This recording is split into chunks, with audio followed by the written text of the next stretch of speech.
जय हिंद दोस्तों, मेरा नाम अंकित सिन्हा है और इस वीडियो में हम सिविल सर्विसेज में आए हुए पॉलिटी सेक्शन की बात करेंगे। पॉलिटी के क्वेश्चंस की एनालिसिस करेंगे जिस तरह से हमने हिस्ट्री और ज्योग्राफी सेक्शन के साथ किया है। तो वीडियो में आगे बढ़ने से पहले समग्र बैच की डिटेल्स हैं, ये कंप्लीट डिटेल्स हैं और ये नंबर है इंक्वायरी के लिए। यहाँ से आप ज़्यादा जानकारी लेकर बैच से जुड़ सकते हैं। वीडियो पॉज करना है, अटेम्प्ट करना है, देन आगे बढ़ना है। पहला क्वेश्चन ऑर्डिनेंस के बारे में है। कह रहे हैं कि ऑर्डिनेंस सेंट्रल एक्ट से अमेंड हो सकता है, यानी केंद्र का कानून लगेगा तो ऑर्डिनेंस में बदलाव लाया जा सकता है, संशोधित किया जा सकता है। दूसरा कह रहे हैं ordinance can abridge a fundamental right, यानी जो अध्यादेश होते हैं उन्हें फंडामेंटल राइट को वो न्यून कर सकते हैं, अब्रीज कर सकते हैं, यानी ख़त्म कर सकते हैं आसान भाषा में कहें तो। उसके बाद कह रहे हैं ordinance can come into effect from a back date, यानी पुराने डेट से, पहले के डेट से भी ऑर्डिनेंस को इफेक्ट में लाया जा सकता है। और ये आपके ऑप्शंस हैं। तो इसमें ऑर्डिनेंस के ऊपर पहले भी क्वेश्चन पूछे गए हैं, उन्हें हम वन बाय वन डिस्कस करते हैं ताकि और क्लैरिटी मिले। बट पहले इसकी ही बात कर लेते हैं। देखिए, पहला जो कह रहे हैं क्या ऑर्डिनेंस सेंट्रल एक्ट को अमेंड कर सकता है। हम जानते हैं कि प्रेसिडेंट जो है वो ऑर्डिनेंस को प्रोमलगेट करते हैं। किस आर्टिकल के थ्रू? आर्टिकल 123 के थ्रू। तो अध्यादेश जारी करने का काम राष्ट्रपति जी के द्वारा किया जाता है और पार्लियामेंट के किसी भी एक्ट की ही तरह वो फोर्स और इफेक्ट में आते हैं। तो ये अमेंड भी कर सकते हैं और रिपील भी कर सकते हैं, यानी कानून को बदल भी सकते हैं और कानून को निरस्त भी कर सकते हैं। कोई भी सेंट्रल एक्ट हो उस कानून को रद्द किया जा सकता है बाय द ऑर्डिनेंस, है ना। बट आप जानते हो ऑर्डिनेंस की कंडीशन क्या है। जब अध्यादेश जारी किया जाएगा राष्ट्रपति जी के द्वारा, उस टाइम पे पार्लियामेंट सेशन में नहीं होना चाहिए।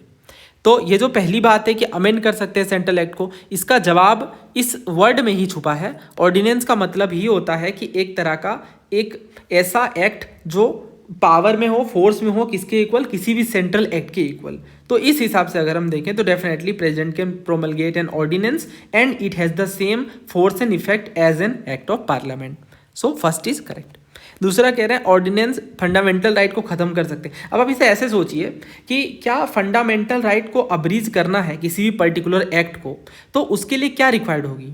उसके लिए तो ये देखा जाएगा ना कि वो चीज़ हमारे बेसिक स्ट्रक्चर को वॉयलेट कर रही है नहीं। और वैसे भी आप देखो, जब हमने डिस्कस किया था बेयर एक्ट के बारे में, तो उस टाइम भी मैंने आपको बताया था, जस्ट अ सेकेंड, हाँ, मैंने line by line bare act में आपको आर्टिकल समझाई है। तो 13 आर्टिकल में हमने बात करा था कि फंडामेंटल राइट के डेरोगेशन में जो लॉज हैं वो इनकंसिस्टेंट हो जाएंगे। तो आसान शब्द में वही है कि फंडामेंटल राइट को जो अवमानना कर रहे हैं फंडामेंटल राइट की, तो फंडामेंटल राइट से अपना वास्ता नहीं रख रहे हैं, वैसे लॉज इनकंसिस्टेंट होंगे। यानी जो भी लॉज फोर्स में हैं immediately before the commencement, in so far they are inconsistent with the provision of this part, यानी part 3 which deals with fundamental right. तो ये इनकंसिस्टेंट कहलाएंगे और ये वॉइड होंगे। वॉइड का मतलब जानते हो? रद्द, है ना, नल। और इसके बाद आप देखो तो इसमें इन्होंने साफ तौर से लिखा है the state shall not make any law which takes away or abridges the rights conferred by part 3 and any law made in contravention of this clause. तो यही कहना चाह रहे हैं कि वो लॉ में ऑर्डिनेंस भी इंक्लूडेड है, ऑर्डर भी इंक्लूडेड है, by law, rule, regulation, notification, custom or usages having in the territory of India. चाहे वो किसी भी तरह का कानून हो, सेंट्रल एक्ट हो, ऑर्डिनेंस हो या कुछ भी हो, अगर वो फंडामेंटल राइट को अब्रीज कर रहे हैं तो उसे नल किया जा सकता है ना। तो ये बेयर एक्ट को समझना बहुत ज़रूरी है और ये इसी वजह से मैंने बहुत डिटेल में एक्सप्लेन किया था सारे आर्टिकल्स को। तो अगर हम इस हिसाब से देखें तो ये तो क्वेश्चन ही यहाँ से लिफ्ट किया गया ना, आप साफ तौर से पढ़ सकते हैं। लॉ में ऑर्डिनेंस भी इंक्लूडेड है, तो ये इन्होंने कहा अब्रीज कर सकते हैं फंडामेंटल राइट को। गलत हो जाता है ये, ऑर्डिनेंस अब्रीज नहीं कर सकते हैं फंडामेंटल राइट को। तो सेकंड गलत और आंसर हमारा आ गया ऑप्शन सी 1 and 3 ओनली। तो as per article 13 clause 2 the state which includes the ordinance as well cannot make any law that abuses or takes away fundamental rights. Therefore an ordinance cannot abuse a fundamental right. What about the third statement? Third में कह रहे हैं ordinance can come into effect from back date. तो आप जानते ही हो कि ordinance वगैरह एक तरह का सेंट्रल एक्ट है जिसका रेट्रोस्पेक्टिव इफेक्ट होता है। तो पार्लियामेंट जिस तरह से लॉज पास करती हैं और उनका रेट्रोस्पेक्टिव इफेक्ट होता है, उसी तरह से ऑर्डिनेंस का भी रेट्रोस्पेक्टिव इफेक्ट होता है। तो प्रेसिडेंट स्पेसिफाई कर सकते हैं बैक डेट को as the date of commencement. तो इसे आप ऐसे समझ सकते हो कि अगर कोई कानून है और वो कानून एग्जिस्ट नहीं करता है, बट वो अगर बना दिया गया तो पहले जितने लॉज थे उनमें भी वो अप्लाई हो जाएगा, पहले जो प्रोसेसिंग थी उनसे रिलेटेड उनमें भी वो अप्लाई हो जाएगा। ये होता है रेट्रोस्पेक्टिव का मतलब। तो आई होप आपको इस क्वेश्चन का पूरा सार समझ आया। अब सवाल यह है कि क्या ये PYQs वगैरह से हेल्प मिल रही है इनमें, तो देखते हैं। देखिए पहला कह रहे हैं इसमें CAPF का क्वेश्चन है, तो CAPF के लिए बहुत ज़्यादा ज़रूरी है। इसमें कह रहे हैं जो DC Wadhwa versus state of Bihar का जो लैंडमार्क केस था, जिसमें जो सुप्रीम कोर्ट से ही जुड़ा हुआ है, इसमें गवर्नर की किस पावर की बात ये करता है? ऑर्डिनेंस रिप्रोमलगेशन की, चीफ मिनिस्टर की अपॉइंटमेंट की, पार्डन ग्रांट करने की, या फिर MLAs के अलावेंसेज और एम्यूलमेंट को रिवाइज करने की। तो इसका जो सही आंसर है वो ऑप्शन ए है, टू रीप्रोमलगेट ऑर्डिनेंसेस। तो ये जो DC Wadhwa versus state of Bihar, ये जो पर्टिकुलर लैंडमार्क केस है, ये डील करता है किसके साथ? ऑर्डिनेंसेस के साथ। तो ये ध्यान रखिएगा, पूछा जाता है और एक्ट वगैरह पे क्वेश्चन आते ही हैं।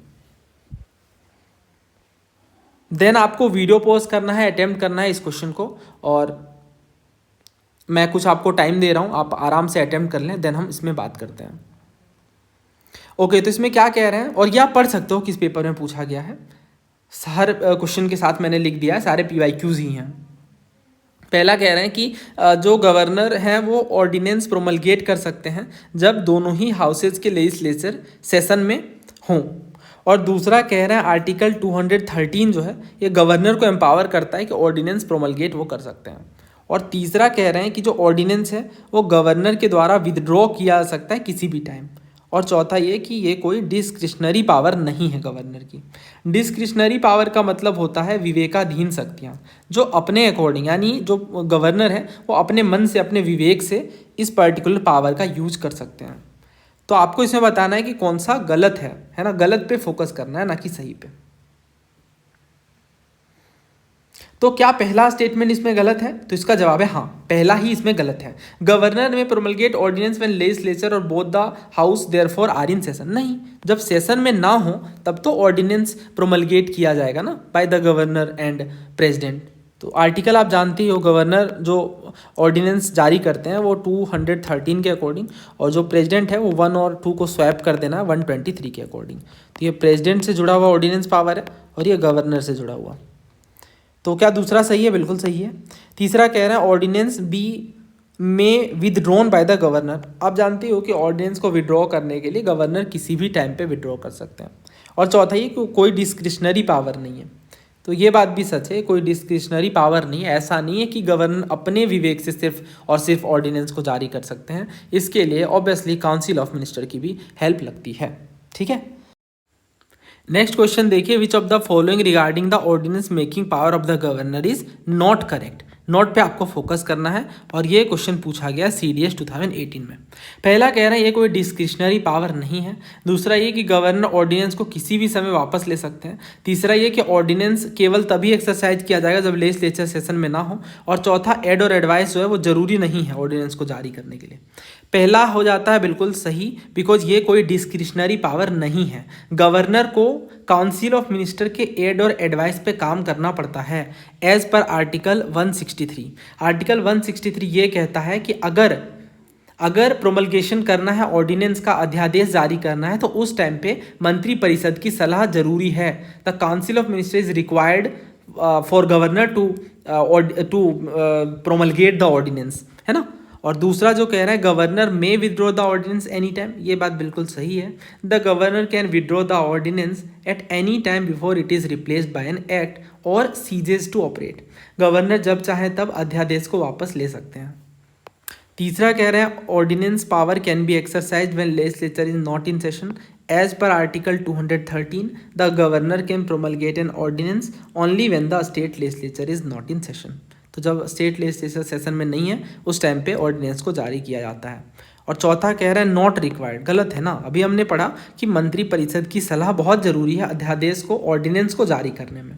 सो governor must act on the aid and advice. So it is a easy one, answer is option D, because ये गलत है। अगला, an ordinance issued by the union government can exist. तो ये गुजरात PCS में पूछा गया है। तो आपके पास जो स्टेटमेंट्स हैं वो आप पढ़ लीजिए। तो जो ऑर्डिनेंस है वो mostly only for 6 week from the date of reassembly of parliament. जैसे ही पार्लियामेंट की री असेंबली होती है उससे 6 वीक तक देखने को मिलता है ना, 6 वीक तक मैक्सिमम देखने को मिलता है। तो ये तो आप जानते ही होंगे, बहुत बार पहले भी पूछा गया है। जैसे ये आप देखो, इन्होंने झारखंड पीसीएस में भी पूछा था कि जो ऑर्डिनेंस जारी किया जाता है बाय प्रेसिडेंट, इसको पार्लियामेंट में रखना पड़ता है with in what time frame. तो कितने टाइम फ्रेम के अंदर? 6 वीक के अंदर, है ना। और ये क्वेश्चन अटेम्प्ट करिए आप। इसमें कह रहे हैं कि कौन सा करेक्ट नहीं है regarding the issuance of ordinance by the president, और ये पूछा गया यूकेपीसीएस में। तो इसमें जो हमारे पास ऑप्शंस हैं उनमें पहला ये है कि ये लेजिस्लेटिव पावर के साथ जुड़ा हुआ है, दूसरा ये कि आर्टिकल 123 से डील करता है, और तीसरा ये कि 6 वीक जब पार्लियामेंट का सेशन स्टार्ट होता है उसके 6 वीक के बाद ये रुक जाता है, प्रभाव में नहीं रहता है, और चौथा ये कि प्रेसिडेंट कभी इसे रिपील नहीं कर सकते हैं। तो प्रेसिडेंट जब चाहें तब रिपील कर सकते हैं, यानी डी गलत है, और बाकी तो हमने कई बार रिपीट कर लिया। अगला क्वेश्चन ये CAPF में पूछा गया 2020 में। कह रहे हैं कि प्रेसिडेंट प्रोमलगेट कर सकते हैं ऑर्डिनेंस को टेम्प्रोरी ड्यूरेशन में, और दूसरा ये कि ऑर्डिनेंस जो प्रेसिडेंट के द्वारा प्रोमलगेट किया जाएगा वो पार्लियामेंट के द्वारा रेटिफाइड होना चाहिए within 6 week of reassembly. तो आप समझ गए होंगे इसका आंसर क्या है। As per article 123 the president can promulgate ordinances when either house of parliament is not in session. तो इस हिसाब से जो ऑर्डिनेंस होते हैं वो टेम्प्रोरी लॉज होते हैं। 6 week of parliament reassembling के बाद it ceases to operate if not approved. अगर पार्लियामेंट की री असेंबली के बाद उन्होंने अप्रूव नहीं करा तो वो काम करना बंद कर देगा, तो यानी टेम्प्रोरी ड्यूरेशन के होते हैं। So answer is option C. तो अब आप समझ गए होगे, तो सारा रिपीट करके ही पूछ रहे हैं, कुछ नया नहीं पूछ रहे हैं। अब ये विद इन सेकेंड आप मार्क कर सकते हो, CDS का ही क्वेश्चन है। पहला कह रहे हैं डिस्क्रिशनरी पावर है, तो ऑर्डिनेंस क्या डिस्क्रिशनरी पावर है? गलत। ऑर्डिनेंस के लिए तो काउंसिल ऑफ मिनिस्टर की सलाह चाहिए। दूसरा कह रहा है governor himself is not competent to withdraw. नहीं, विड्रॉ जब करना चाहें तो गवर्नर अपनी मर्जी से विड्रॉ कर सकते हैं, वापस ले सकते हैं ऑर्डिनेंस को। सो आंसर इज डी। नेक्स्ट, इसमें कह रहे हैं किस आर्टिकल में ऑर्डिनेंस की बात की गई है रिलेटेड टू द प्रेसिडेंट। तो आप जानते हो 1, 2, 3 है, आंसर इज ऑप्शन सी। तो ये थे सारे क्वेश्चन जो ऑर्डिनेंस से जुड़े हुए थे। और भी सवाल हैं बट यहाँ पे हमने इनफ प्रैक्टिस की है PYQs की। तो इसी तरीके से हम बैच में भी सारे टॉपिक को एक साथ कवर करते हैं, एक टॉपिक के अंदर सारे PYQs को, तो इससे कंप्लीट क्लैरिटी मिल जाती है। अब मैं आपको बताता हूँ इस क्वेश्चन का सोर्स। तो इस क्वेश्चन का सोर्स है बेयर एक्ट। समझ आ गया? आगे बढ़ते हैं। अगला क्वेश्चन देखिए सिविल सर्विसेज 2025 का। इसमें आपको कह रहे हैं कि interstate council, national security council, zonal council, आपको बताना है कि हमारे संविधान के अकॉर्डिंग कौन कौन से प्रोविजन है। ओनली 1, ओनली 2, ऑल द 3 और नॉन। तो मतलब इन तीनों में से किनका जिक्र, किनका उल्लेख हमारे कॉन्स्टिट्यूशन में है। तो इसके लिए हम करते हैं PYQ। ये देखिए, इसमें इन्होंने पूछा था कौन सा एक्स्ट्रा कॉन्स्टिट्यूशनल और एक्स्ट्रा लीगल डिवाइस है। ये सिविल सर्विसेज 1995 का क्वेश्चन है, तो उम्मीद है आपने अटेम्प्ट किया होगा। पहला कह रहा है नेशनल डेवलपमेंट काउंसिल, दूसरा गवर्नर कॉन्फ्रेंस, तीसरा जोनल काउंसिल और चौथा इंटरस्टेट काउंसिल। तो आप जानते ही हो कि जो इंटरस्टेट काउंसिल है वो आर्टिकल 263 में है, दैट मीन्स ये तो कॉन्स्टिट्यूशनल है, तो ये 4 हट गया। अब हमें सिर्फ थर्ड चेक करना है, क्या जोनल काउंसिल एक्स्ट्रा लीगल है या नहीं। तो आप ट्राई करिए ना इससे रिलेटेड आर्टिकल सोचने का, क्योंकि अगर वो चीज़ इंपॉर्टेंट है तो डेफिनेटली उसके आर्टिकल आपने पढ़े होंगे। तो आप समझ ही गए होंगे इसका आंसर क्या है। जोनल काउंसिल तो हमारे कॉन्स्टिट्यूशन में नहीं जिक्र है ना, इसका तो एक्स्ट्रा कॉन्स्टिट्यूशनल हो गया, तो हमारे आंसर में 3 आएगा। तो 3 आएगा, यानी option B 1, 2 and 3, as simple as that. तो नेशनल डेवलपमेंट काउंसिल भी नहीं, गवर्नर कॉन्फ्रेंस भी नहीं है। अब आप देखो इस क्वेश्चन को, कौन कौन सी बॉडी का जिक्र हमारे संविधान में नहीं है। National development council, planning commission, zonal council, और ये पूछा गया सिविल सर्विसेज 2013 में। तो अगेन इसका भी आंसर आप समझ रहे होगे। प्लानिंग कमीशन हमारे कॉन्स्टिट्यूशन में मेंशन नहीं है, एक्स्ट्रा कॉन्स्टिट्यूशनल है ये। नेशनल डेवलपमेंट काउंसिल भी हमारे कॉन्स्टिट्यूशन में मेंशन नहीं है। जोनल काउंसिल भी हमारे कॉन्स्टिट्यूशन में मेंशन नहीं है। So answer is option D 1, 2 and 3। सो अब इस क्वेश्चन को आंसर करना काफ़ी आसान हो जाता है। इंटरस्टेट काउंसिल हमने पढ़ा 263 में है, और बाकी नेशनल सिक्योरिटी काउंसिल और जोनल काउंसिल तो हमारे संविधान में डायरेक्टली मेंशन नहीं है, है ना। तो इस हिसाब से भी अगर हम देखें तो इन्होंने पूछा कि कौन कौन से प्रोविज़न हमारे कॉन्स्टिट्यूशन के अकॉर्डिंग है, तो सिर्फ इंटरस्टेट काउंसिल है, नेशनल सिक्योरिटी काउंसिल और जोनल काउंसिल नहीं है। So answer is option A, only 1। तो इस तरह से हम इन क्वेश्चंस को डील करते हैं। ओके, नेक्स्ट क्वेश्चन देखिए, ये भी सिविल सर्विसेज का है, 2025 का ही। तो ये क्वेश्चन काफ़ी बड़ा है, पहले वीडियो पोस्ट करके अटेम्प्ट कर लीजिए। तो कह रहे हैं कि हमारे संविधान में ये एक्सप्लिसिटली यानी बहुत ही क्लियरली मेंशन है कि कुछ स्फीयर्स में यानी कुछ जगहों पे जो गवर्नर है वो अपनी मर्जी से काम कर सकते हैं, अपने विवेक के अकॉर्डिंग डिसीजन ले सकते हैं। और दूसरा कह रहे हैं president of India can of his or her own reserve a bill passed by a state legislature. मान लो स्टेट लेजिस्लेचर ने किसी बिल को पास करा, अब उसे रिजर्व करना है, रोक करके रखना है, तो प्रेसिडेंट अपनी मर्जी से without its being forwarded bye the governor, बिना गवर्नर तक की बात को पहुंचाए अपने अकॉर्डिंग इसे अपने लिए pass by state legislature for his or her consultation, है ना, यानी अपने विचार को रखने के लिए उस पर रोक के रख सकते हैं। तो ये कहा जा रहा है सेकेंड स्टेटमेंट में। तो जो पहला है क्या वो सही है, तो इसके लिए हम बेयर एक्ट में चलते हैं, बिकॉज आप देखो बेयर एक्ट से ही जो हमारे क्वेश्चन है वो सॉल्व होते हैं। इसमें अगर आप पढ़ोगे आर्टिकल, अच्छा ये तो PYQ वाला है, जस्ट अ सेकेंड।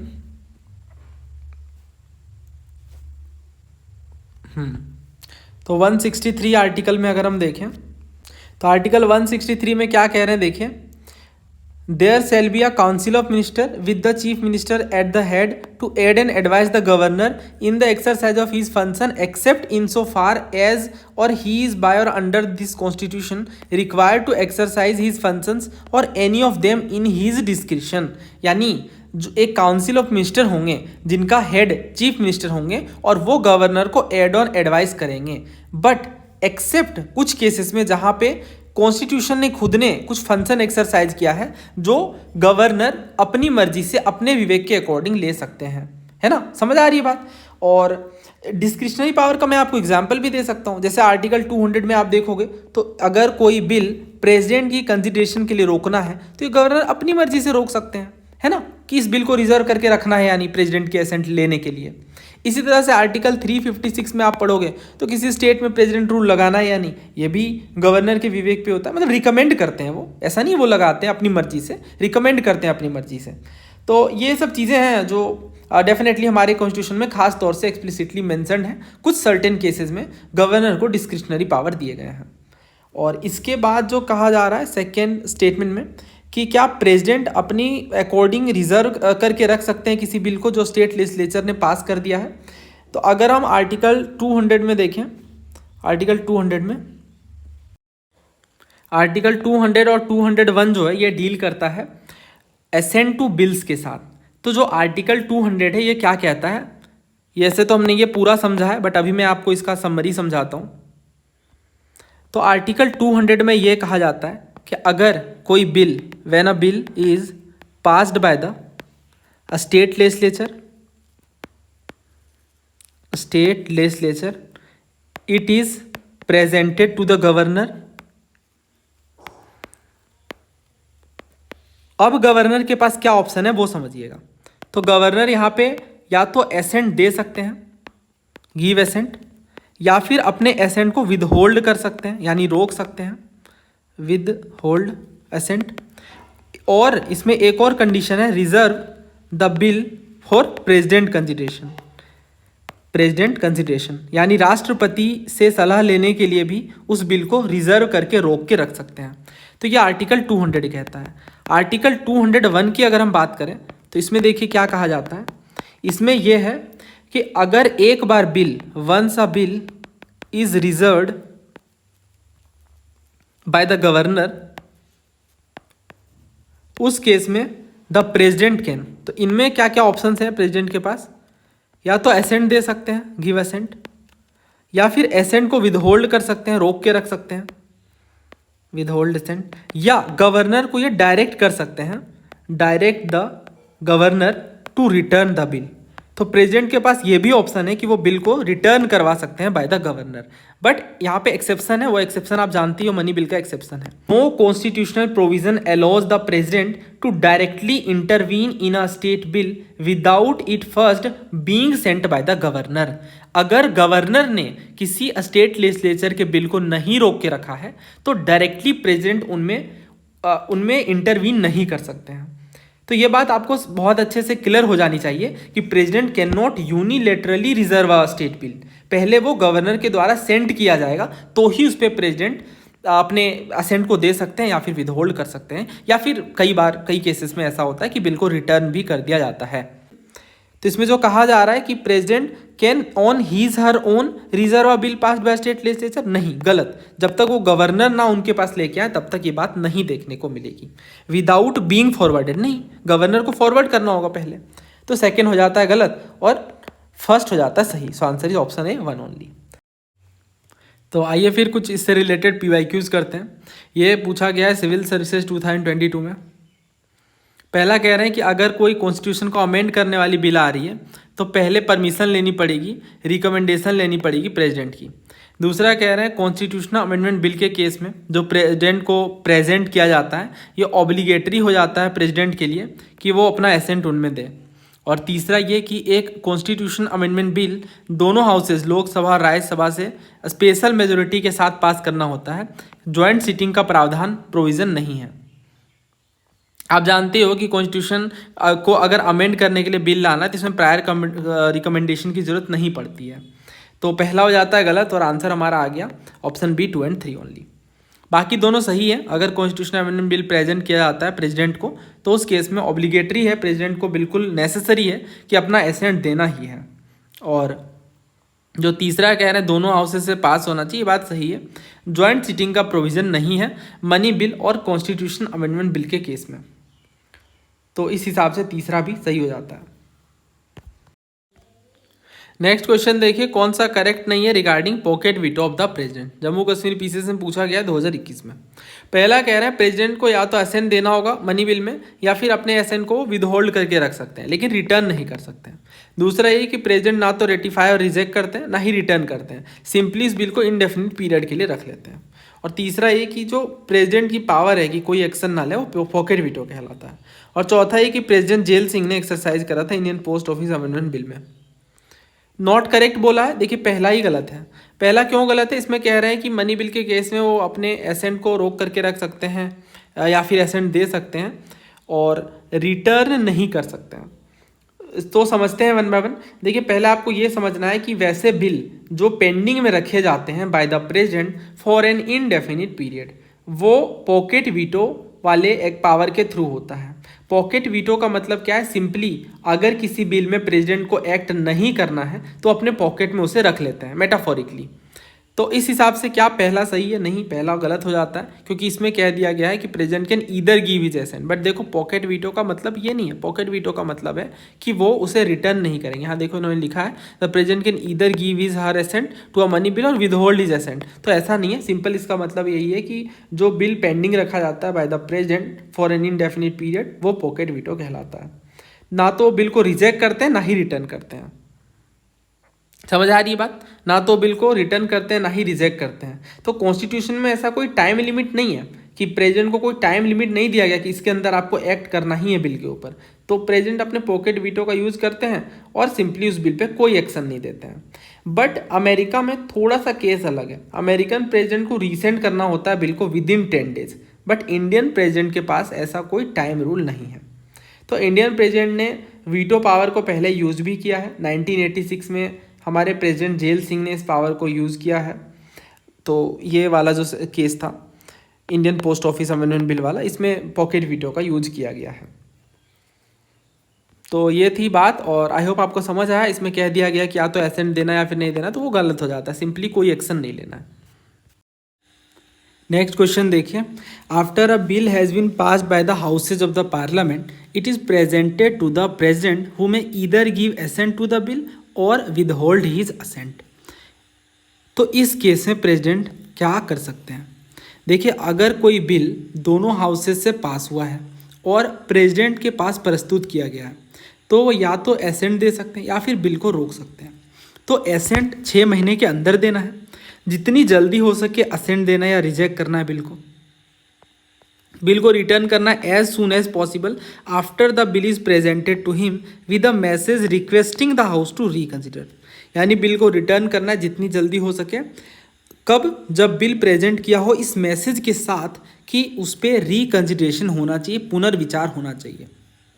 चौथा ये कि withhold his assent even if the bill is pass again by the houses, यानी अपने एसेंट को रोक लेना, अपनी सहमति को रोकना अगर बिल दोबारा पास हुआ है फिर भी। तो देखिए इसका सही जो आंसर है वो ऑप्शन सी है।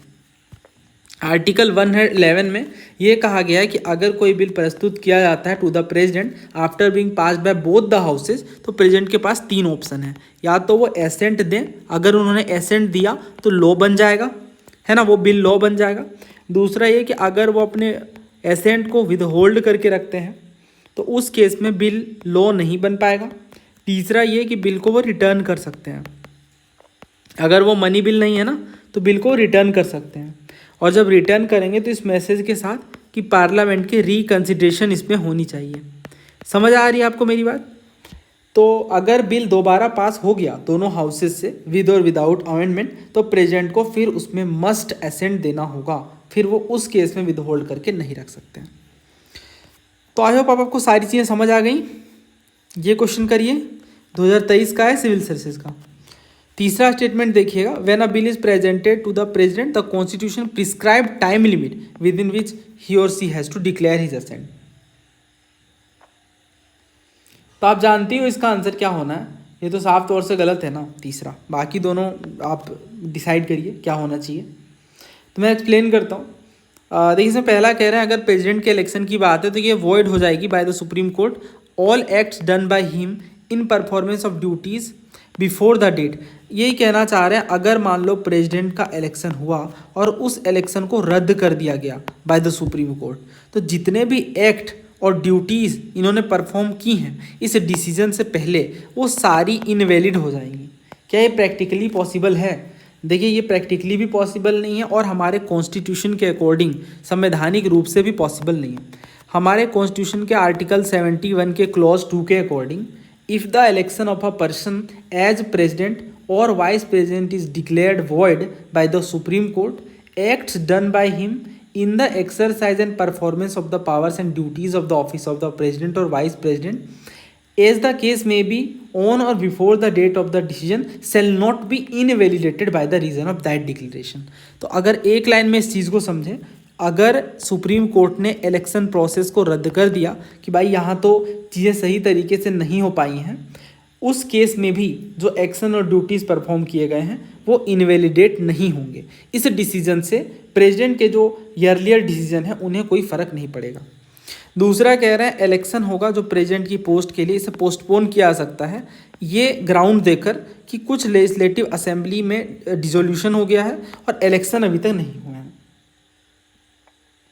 तो क्या सेकंड सही है? देखिए सेकंड गलत है।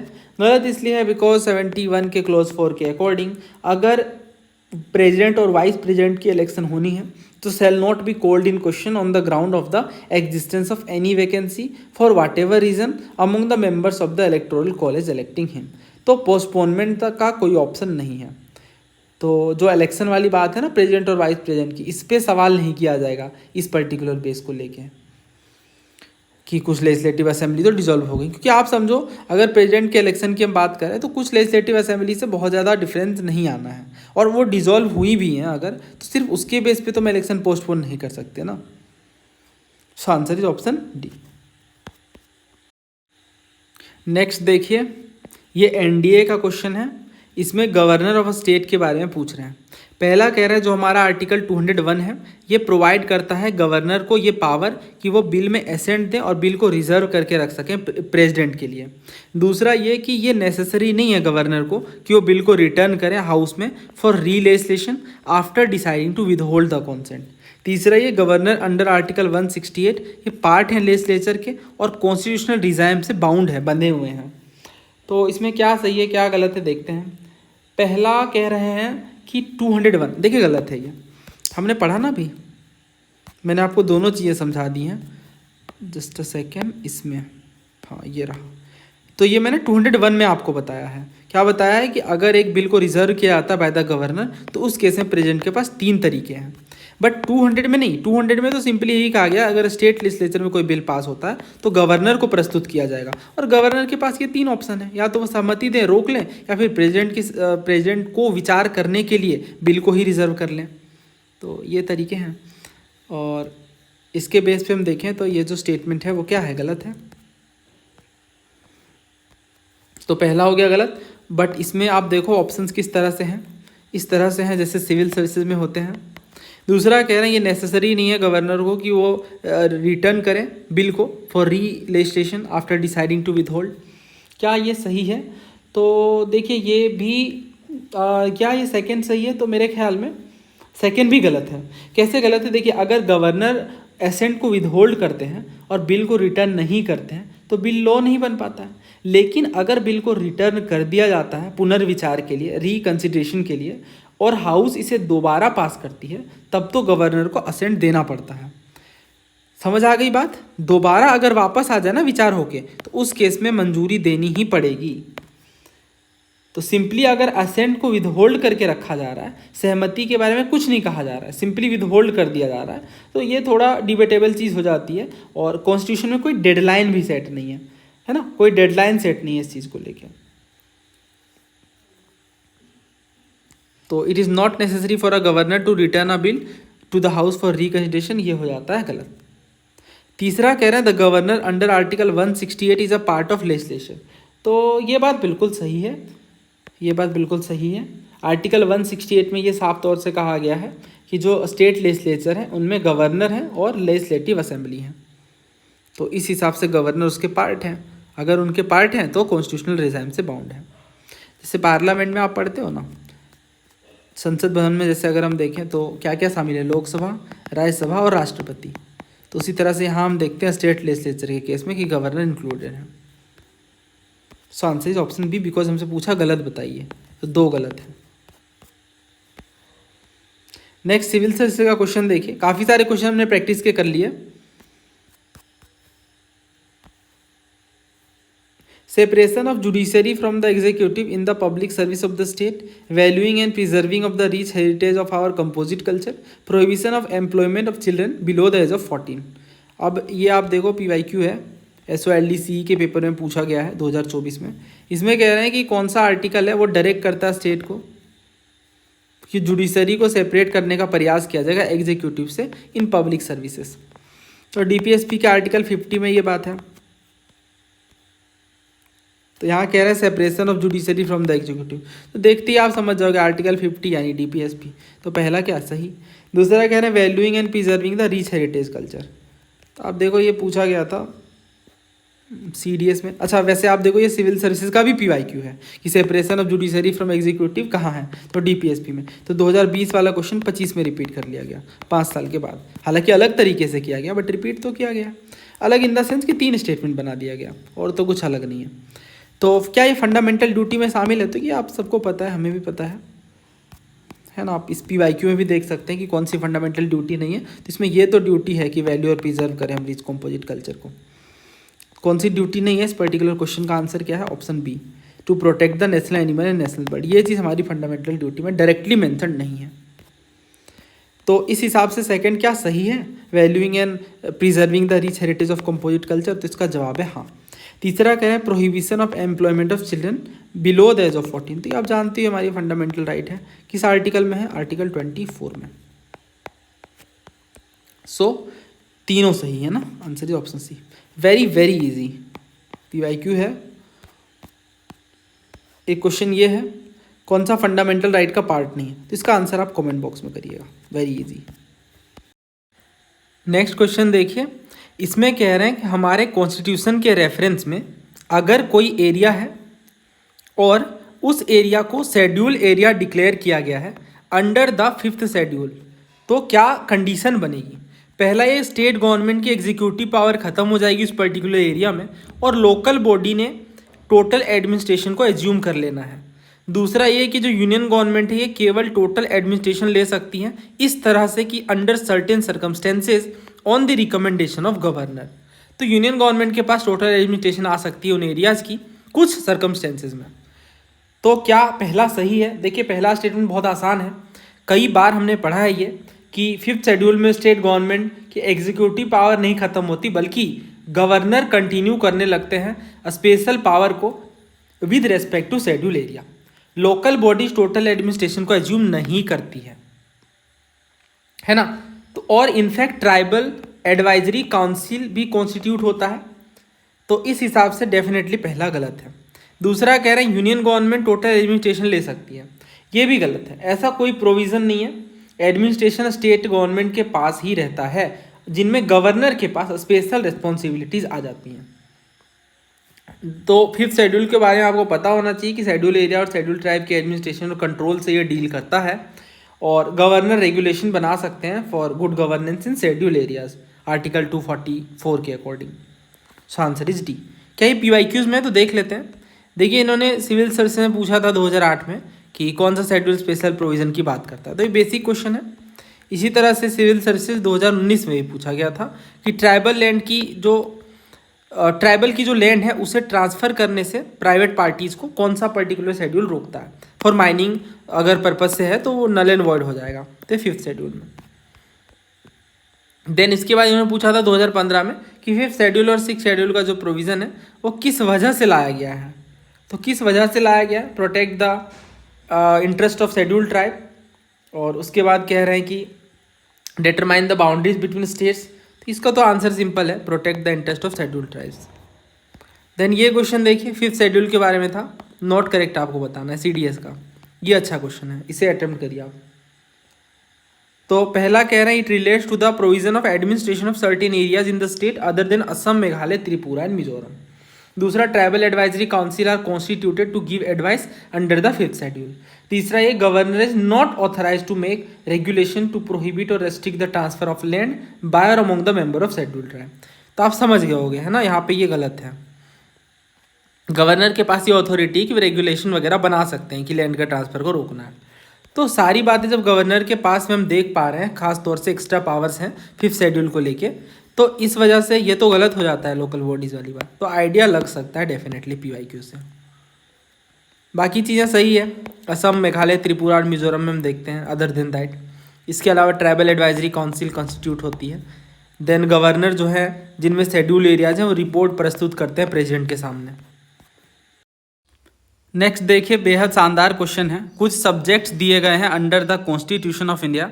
इसमें आपको बताना है कि अगर कॉन्स्टिट्यूशनल अमेंडमेंट करना है तो किन किन में रेटिफिकेशन यानी सहमति लगेगी। Legislature of not less than 1/2 of the state required before presenting the bill to the president. तो जब प्रेसिडेंट के पास ये बिल जाएगा असेंट के लिए, तो 1/2 ऑफ द स्टेट्स की लेजिस्लेचर की रेटिफिकेशन भी लगेगी, यानी ये प्रोसेस को और थोड़ा कॉम्प्लेक्स करेगा। तो लिस्ट 1 यानी यूनियन लिस्ट में जो सब्जेक्ट्स हैं इन द 7th शेड्यूल।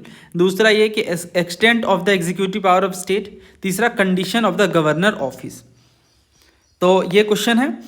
तो इससे पहले हम ये क्वेश्चन देखते हैं HCS का जो पूछा गया है। इसको हमने यूट्यूब पे भी पहले डिस्कस किया हुआ है, जब पेपर हुआ था उस टाइम भी। तो इसमें देखिए कह रहे हैं कि कौन सा ऐसा प्रोविज़न है जिनमें रेटिफिकेशन लगती है from not less than 1/2 of the state for an amendment of the constitution. तो सेम क्वेश्चन है, any of the list in 7th schedule, article 54, 55 and 73, chapter 7 और चैप्टर 1 ऑफ पार्ट 9। तो दोस्तों ये बेयर एक्ट है। आप जानते हो कि पार्ट 20 में कॉन्स्टिट्यूशनल अमेंडमेंट की बात की जाती है, संवैधानिक संशोधन की बात की जाती है, जिसमें खास तौर से आर्टिकल 368 काफ़ी इंपॉर्टेंट है, बिकॉज 368 में ही पार्लियामेंट के उस पावर की बात की गई है जिसके थ्रू हमारे संविधान में अमेंडमेंट किया जाता है, बदलाव किया जाता है। हमारा कॉन्स्टिट्यूशन लाइव डॉक्यूमेंट है, क्योंकि हम इनमें टाइम टू टाइम चीज़ें चेंज करते हैं, यानी पार्लियामेंट के थ्रू ये होता है। तो इतनी बात आपको समझ आई। अब देखिए इसमें क्या क्या कंडीशन है। यहाँ पे इन्होंने लिखा है क्लोज 2 में, 368 के क्लोज 2 में, ये तो कुछ बातें ये आप पढ़ लीजिए, मैं आपको ऐसे समझा देता हूँ इसके बारे में। इसमें कहना चाह रहे हैं कि कुछ ऐसे कॉन्स्टिट्यूशन अमेंडमेंट्स हैं, certain constitutional amendments require not just special majority but also ratification bye at least half of the state legislature. तो स्टेट लेजिस्लेचर के हाफ का एटलीस्ट इसमें रिक्वायर्ड होता है। इनमें क्या क्या है, वैसे अमेंडमेंट हैं जो अफेक्ट करते हैं या जो जुड़े हुए हैं आर्टिकल 1 और आर्टिकल 3 के साथ। क्यों? क्योंकि हमारा फेडरल प्रोविज़न है। तो फेडरल प्रोविज़न होने के कारण इसमें at least half of the state legislature की रेटिफिकेशन लगती है। दूसरा है यूनियन लिस्ट और state list in the 7th schedule. तो यूनियन लिस्ट और स्टेट लिस्ट जो 7th शेड्यूल में है उनमें भी 1/2 ऑफ द स्टेट की रेटिफिकेशन लगती है। देन इसके अलावा representation of states in parliament, और चौथा है कि extent of the executive power of the state. अब 1 बाय 1 मैं आपको समझाता हूं। देखिए इसमें जो पहला कह रहे हैं ना कि list 1 union list in the 7th schedule, कोई भी अमेंडमेंट जो यूनियन लिस्ट को प्रभावित करता है या पावर डिस्ट्रीब्यूशन, यूनियन और स्टेट के बीच पावर डिस्ट्रीब्यूशन होता है, अगर इन्हें अफेक्ट करता है तो इसमें at least half of the state की रेटिफिकेशन लगेगी। दूसरा, extent of the executive power, अगर कोई अमेंडमेंट किसी स्टेट की एग्जीक्यूटिव पावर को अफेक्ट करता है तो इनमें भी at least 1/2 of the state legislature की रेटिफिकेशन लगती है। Condition of the governor office, देखिए ये कोई सब्जेक्ट नहीं है जिसमें रेटिफिकेशन लगे बाय स्टेट्स अंडर आर्टिकल 368 का क्लोज 2, तो 368 क्लोज 2 इसमें अप्लाई नहीं होता है। तो जो भी अमेंडमेंट गवर्नर की कंडीशन से रिलेटेड हैं वो स्पेशल मेजोरिटी से हो जाते हैं, स्टेट्स की रेटिफिकेशन इनमें नहीं लगती है। तो इसलिए तीसरा हो जाता है गलत और आंसर हो जाता है ऑप्शन ए 1 और 2 ओनली। अब ये क्वेश्चन तो इससे भी ज़्यादा बेटर है। अब इसमें आप देखो any of the list in 7th schedule, सही बात है, अभी हमने पढ़ा तो ए तो हमारे आंसर में आएगा। देन ये कह रहे हैं 54, 55 और 73। तो आप देखो हमने जो कवर किया उसमें इन्होंने बताया है 54, 55 और 73, है ना, तो इस हिसाब से ये भी आएगा। तो ए और बी तो आएगा, यानी ये भी गलत हो गया। So answer is option A and B. Chapter 7 नहीं है और चैप्टर 1 और पार्ट 9 आप जानते हो ये तो पंचायत वगैरह से डील करता है, तो ये भी नहीं है जिसमें 1/2 ऑफ द स्टेट की रिक्वायरमेंट लगे। तो केवल आंसर बनता है ए एंड बी। तो इस PYQ के बेस पे काफ़ी आसानी से आप इन क्वेश्चंस को कर सकते हैं और बहुत ही जल्दी कर सकते हैं। तो देखिए हमारे संविधान में कुछ कॉन्स्टिट्यूशनल अमेंडमेंट्स को at least 1/2 of the state legislature की रिक्वायरमेंट लगती है। क्यों? क्योंकि ये हमारे फेडरल स्ट्रक्चर को अफेक्ट करते हैं। फेडरल स्ट्रक्चर क्या है? तो इंडिया एक क्वाजी फेडरल स्ट्रक्चर को फॉलो करता है। तो यहाँ पे जो पावर है वो डिवाइडेड है between union and states. Union और स्टेट्स में पावर का डिवीजन है। अगर संविधान में कोई चेंज लाया जा रहा है, कोई अमेंडमेंट लाया जा रहा है और वो अफेक्ट कर रहा है यूनियन और स्टेट के रिश्ते को, तो उस केस में जो अमेंडमेंट है, क्योंकि डिवीज़न ऑफ पावर के बैलेंस को इम्पैक्ट कर रहा है, इसलिए बहुत ज़रूरी है कि इनमें स्टेट्स का भी इन्वॉल्वमेंट हो। लॉजिक समझ आ रहा है आपको? क्यों 1/2 ऑफ द स्टेट लेजिस्लेचर की रिक्वायरमेंट लग रही है? बिकॉज ये मुद्दा यूनियन और स्टेट से जुड़ा हुआ है। तो ये फेडरलिज्म को प्रिजर्व करने के लिए स्टेट्स की कॉन्सेंट ली जाती है, क्योंकि स्टेट्स के राइट्स या स्टेटस को ये अफेक्ट कर रहा है। और इसका आप जानते हो कौन कौन सी चीज़ें इंक्लूडेड हैं। फॉर एग्जाम्पल अगर हम बात करें प्रेसिडेंट के इलेक्शन की, तो इनमें भी 1/2 ऑफ द स्टेट लेजिस्लेचर की कंसेंट लगती है, जो आर्टिकल 54 और 55 है। इसके अलावा extent of the executive power हो गया, जो भी हमने डिस्कस किया। इसके बाद आप देखो तो ये पूरी लिस्ट ही है यहाँ पे, है ना। ये देखिए chapter 4 of part 5, chapter 5 of part 6, chapter 1 of part 11। तो पार्ट 11 में आप पढ़ोगे तो साफ तौर से देखोगे सेंटर स्टेट रिलेशन की बात की गई है, तभी तो 1/2 ऑफ द स्टेट की रिक्वायरमेंट लग रही है। Any of the list in 7th schedule, तो ये भी आप जानते हो। स्टेट्स का representation in parliament, the provision of this article, यानी आर्टिकल 368 को भी अगर अमेंड करना है ना, जो खुद अमेंडमेंट के प्रोविजन से डील करता है, तो इनको अमेंड करने के लिए भी 1/2 ऑफ द स्टेट लेजिस्लेचर की रिक्वायरमेंट लगती है। तो ये काफ़ी आसान है इस लॉजिक से समझना। तो ये जो तीसरा कह रहे हैं condition of the governor office, ये जुड़ा हुआ नहीं है, बिकॉज ये कोई सब्जेक्ट मैटर नहीं है आर्टिकल 368 के क्लॉज 2 का। इसे सिंपल स्पेशल मेजोरिटी के थ्रू किया जा सकता है। इनमें 1/2 ऑफ द स्टेट की रिक्वायरमेंट नहीं लगेगी, स्पेशल मेजोरिटी के थ्रू किया जा सकता है। तो तीसरा गलत है और आंसर निकल के आ गया। ठीक है, आगे बढ़ते हैं। नेक्स्ट क्वेश्चन देखिए, the governor of a state is not answerable to any court for the exercise and performance of the power and duties of his और हर ऑफिस। दूसरा ये कि कोई भी क्रिमिनल प्रोसीडिंग उनके खिलाफ नहीं चलाई जा सकती उनके टर्म ऑफ ऑफिस में। तीसरा ये कि जो स्टेट लेजिस्लेचर के मेंबर हैं उन पे कोई प्रोसीडिंग नहीं होगी, वो जो भी बात हाउस में कहते हैं उसको लेके। तो आप देखो 2018 में क्वेश्चन था और काफ़ी चर्चा में भी था उस टाइम, गवर्नर को लेकर के एक मुद्दा था। इसमें कह रहे हैं कोई भी क्रिमिनल प्रोसीडिंग नहीं चलाई जा सकती अगेंस्ट द गवर्नर जब वो ऑफिस में है। दूसरा ये कि जो इम्यूलमेंट्स और जो एलोवेंसेज हैं गवर्नर के, उन्हें कम नहीं किया जा सकता उनकी टर्म ऑफ ऑफिस में। तो आसान क्वेश्चन है, आप जानते ही हो इसका आंसर बोथ है। तो अगर ये हमें समझ आ गया कोई भी क्रिमिनल प्रोसीडिंग नहीं चलाई जा सकती, तो यहाँ यही तो कह रहे हैं कि कोई भी क्रिमिनल प्रोसीडिंग नहीं चलाई जा सकती सेकेंड स्टेटमेंट में। तो दूसरा तो सही हो जाता है। अगर दूसरा सही हो जाता है तो हमारे पास ये ऑप्शन हट गया। देन आप ये क्वेश्चन देखो, ये पूछा गया था CAPF 2013 में, 2013 का ये क्वेश्चन है। इसमें पहला कह रहे हैं, अच्छा ये क्वेश्चन कह रहा है आपसे कि हाउस ऑफ द पीपल के क्या क्या प्रिविलेजेस हैं। पहला ये कि right to publish and proceedings and the right to restrain publication by other. दूसरा right to exclude other, to exclude strangers from the galleries any time. तीसरा ये कि right to punish member and outsider for breach of its privileges. चौथा, what is said or done within the walls of parliament however can be inquired into a court of law. तो जो भी चार दीवारी के अंदर कहा जा रहा है, पार्लियामेंट की चार दीवारी के अंदर, उनको इंक्वायर किया जा सकता है कोर्ट ऑफ लॉ में। तो आप सोचिए इसका आंसर क्या होगा। तो आसान है, तो इसका आंसर में देखिए चौथा नहीं आएगा। So article 122 of the Indian constitution bars court from inquiring into the validity of proceedings in parliament. So what is said or done inside the parliament can not be question in a court. यानी article 122 ये साफ तौर से court को रोकता है inquire करने से कि पार्लियामेंट प्रोसीडिंग को और उनकी वैलिडिटी को इंक्वायर नहीं किया जा सकता। तो जो भी पार्लियामेंट के अंदर बातें कही जा रही हैं उसको कोर्ट में क्वेश्चन नहीं किया जा सकता।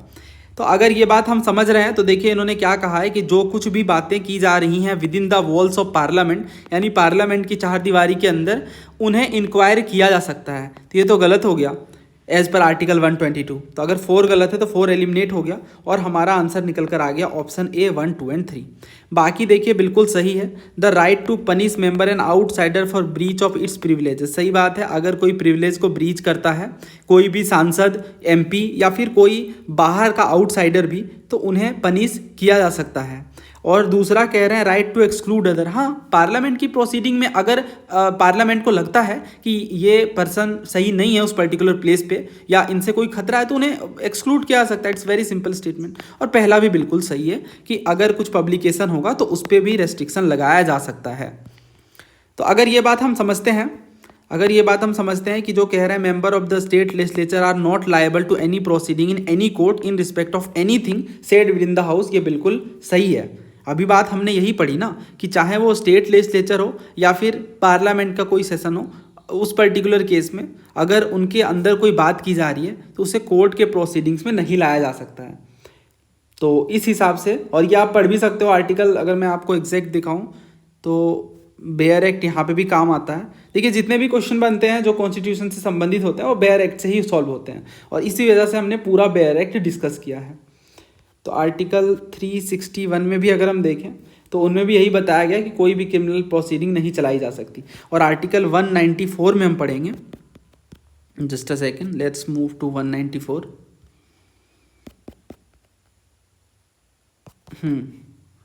तो ये 200 है और ये रहा 194।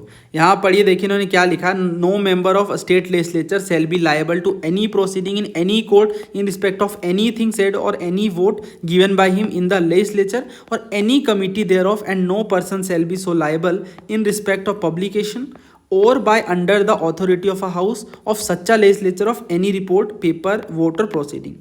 तो समझ आ गई होगी आपको बात। स्टेट लेजिस्लेचर का कोई भी मेंबर लायबल नहीं है अपने किसी भी प्रोसीडिंग के लिए या किसी भी बात के लिए या किसी वोट के लिए जो उन्होंने लेजिस्लेचर के अंदर रखी है। तो इस हिसाब से अब देखिए यहाँ ना बहुत लोग सोचते हैं कि भाई यहाँ देखिए एक्सट्रीम बात है, एनी प्रोसीडिंग, एनी कोर्ट, ऐसा नहीं होता है। अगर आप बेयर एक्ट पढ़ेंगे तो आप देखेंगे कि स्टेटमेंट को क्लियरली बताने के लिए, ताकि कोई कन्फ्यूज़न ना रह जाए, बहुत जगहों पे ऐसी बातें स्पष्ट तौर से लिखी जाती हैं। तो ये तीसरा सही हो जाता है एज पर आर्टिकल 194। और अगर तीसरा सही है, दूसरा भी सही है, क्या पहला सही है? तो पहला भी सही है, हमने देखा। तो आंसर जो है इसका ऑप्शन डी है 1, 2 एंड 3। तो PYQ से बहुत आसानी से सॉल्वेबल है। तीसरा स्टेटमेंट यहाँ से सॉल्व हो रहा है। इसके बाद जो दूसरा स्टेटमेंट है नो क्रिमिनल प्रोसीडिंग, ये तो डायरेक्ट सिविल सर्विसेज का ही PYQ है और कोई आंसरेबल नहीं है। ये चीज़ भी हमने कई बार डिस्कस की है और ये भी PYQ में पूछा गया है। तो इस हिसाब से ऐसे टफ क्वेश्चन भी PYQ से सॉल्व हो रहे हैं। Consider the following statement with regard to pardoning power of the president. तो प्रेसिडेंट के पार्डनिंग पावर से ये क्वेश्चन जुड़ा हुआ है और इसमें दो स्टेटमेंट्स हैं। पहला ये कि इस पावर का जो एक्सरसाइज है it can be subjected to limited judicial review, यानी थोड़ी जुडिशियल इंटरवेंशन यहाँ पे आ सकती है। और दूसरा ये कि president can exercise this power without the advice of central government, बिना सेंट्रल गवर्नमेंट के भी प्रेसिडेंट इस पावर को, यानी जो पार्डनिंग पावर है, उसे एक्सरसाइज कर सकते हैं। तो ये दो स्टेटमेंट हैं। और इससे रिलेटेड क्वेश्चन देखिए CAPF में पूछा गया था। अगर आप इस क्वेश्चन को सॉल्व कर लेते हैं तो आप इस क्वेश्चन को भी इजीली सॉल्व कर सकते हैं। इसमें कह रहे हैं कि पार्डन से जुड़ी हुई कौन सी बात गलत है। पहला ये कि प्रेसिडेंट के पास पावर है कि जब पनिशमेंट कोर्ट मार्शल के द्वारा भी सेंटेंस्ड हो वहाँ भी वो पार्डन कर सकते हैं। दूसरा ये कि प्रेसिडेंट पार्डन दे सकते हैं सभी केसेस में जब डेथ सेंटेंस भी इंक्लूडेड हो तब भी। तीसरा ये कि जो जुडिशियल रिव्यू के कोर्ट की पावर है बहुत लिमिटेड है in relation to the decision of the president on mercy petition. तो जुडिशियल रिव्यू की पावर तो है बट लिमिटेड है।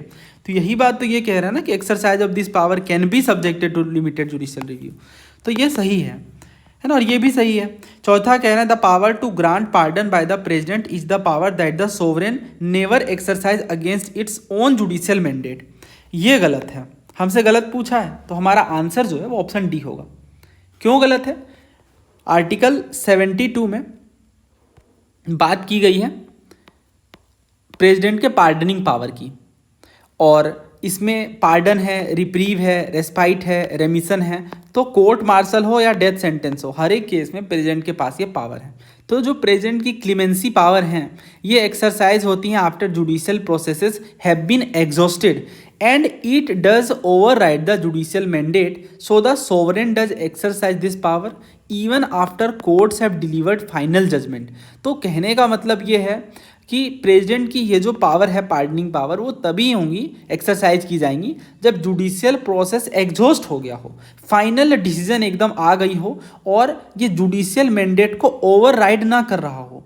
ठीक है, तो इस वजह से जो सोवरेन अपने पावर, इस पर्टिकुलर पावर को एक्सरसाइज कर रही हैं, it happens even after courts have delivered final judgment. जब कोर्ट की फाइनल जजमेंट आ जाती है उसके बाद ये चीज़ देखने को मिलती है। तो ये पावर ना नेचर में एग्जीक्यूटिव है, ये जुडिशियल पावर नहीं है। तो ये ह्यूमैनिटेरियन या कॉन्स्टिट्यूशनल सेफ्टी वॉल्व के रूप में वर्क करता है। इस पर बहुत फेमस जजमेंट था, उस जजमेंट का नाम है Epuru Sudhakar versus government of Andhra Pradesh. ये 2006 का जजमेंट है। इसमें कोर्ट ने ये रीइटरेट किया, इस बात को कहा कि जो प्रेसिडेंट की पार्डनिंग पावर है ये एब्सोल्यूट पावर नहीं है, it can be subjected to judicial review. इससे पहले भी एक Maru Ram versus union of India का 1980 का बहुत फेमस जजमेंट था, उसमें सुप्रीम कोर्ट ने यही कहा था, ऑनरेबल सुप्रीम कोर्ट ने, कि जो प्रेसिडेंट की पार्डनिंग पावर है it is subjected to judicial review if exercised arbitrarily, irrationally or in bad faith. अगर इन 3 रीजन से प्रेसिडेंट अपने पार्डनिंग पावर को यूज करते हैं और अगर वो आर्बिटरली है, इरेशनली है और बैड फेथ में किया गया है, तो वहाँ पे जुडिशियल इंटरवेंशन होगा और जुडिशियल रिव्यू किया जाएगा bye the supreme court. So it emphasised that the president must act on the advice of council of minister so that it can be ensured that pardoning is not an act of personal discretion।